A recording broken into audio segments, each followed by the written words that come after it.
My mama didn't tell me that. I come from a big family. If you didn't speak up, sometimes it'd be a little bit difficult. But you know, I'm really glad to be here, and I'm glad that we having this particular meeting.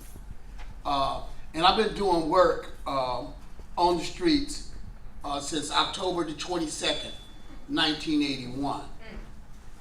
So I've had a long history around working. The first 6 years that I was home, I worked less than 100 yards from the prison that I got out of.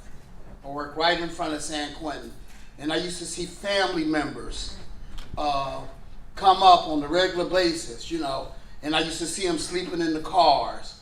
I used to fight for them as they actually made all the women cut that wire from under their bra. You know, I used to watch women come and complain because they was asked to actually strip search. I done seen mamas have to pull off their wigs while they go in to see their sons. And I seen that over and over again.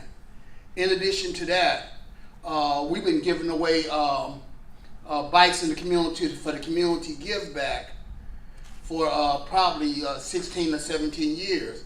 So I'm seeing families come through.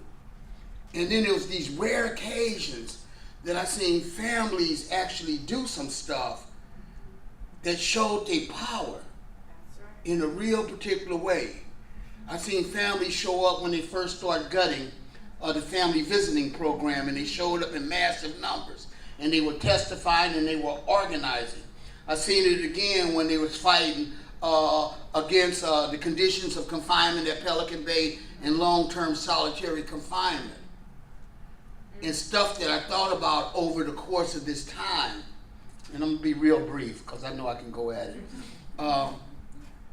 Over the course of the time was that most of the time that we talked about rights in relationship to incarcerated people, right? But I felt like my mom should have had rights.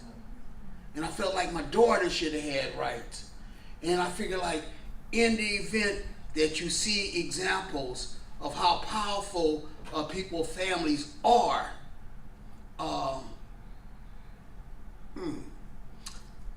it's amazing when they actually get their voice. So I want to be a part of something that actually make sure that they do have a voice. You know, I said that I've seen it a couple times. I just got to think about what happened in Alabama, because I know that we had an organizer down in Alabama where formerly incarcerated people in many instances didn't have the right to vote. And I recognized that there was an organizer that was going into prisons in Alabama, and what he launched was the Vote For Me campaign. And he had family members, the people in the prison was calling out, telling the family members to vote. You know, so he did registrations in the jail, and he had family members, people in prison calling out when they wanted to do away with a sexist, racist guy in Alabama, and it paid off at the end.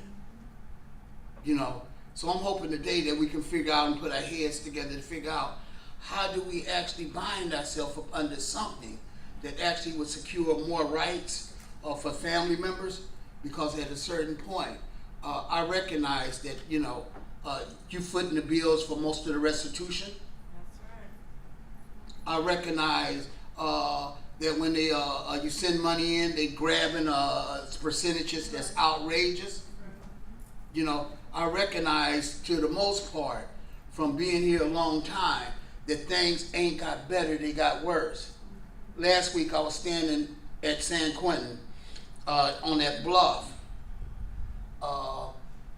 that overlooks San Quentin, and what I seen was an empty visiting parking lot. When I served my time, we had 7 days a week visiting, and we had night visiting. So sometimes y'all get competitive about getting on the list to visit. That's orchestrated by government. And there's things that could be done to actually set aside what are your rights in relationship to seeing your loved one, because in the event that you would have been in a foreign country and you would have got gaffled up, the embassy would have been ensuring that you got the right to have access. And maybe we can figure out how do we have better access here. So I didn't want to take up too much of your time, but I think that it's important to all of us in Nunn to actually step forward in a way and says how do we support families.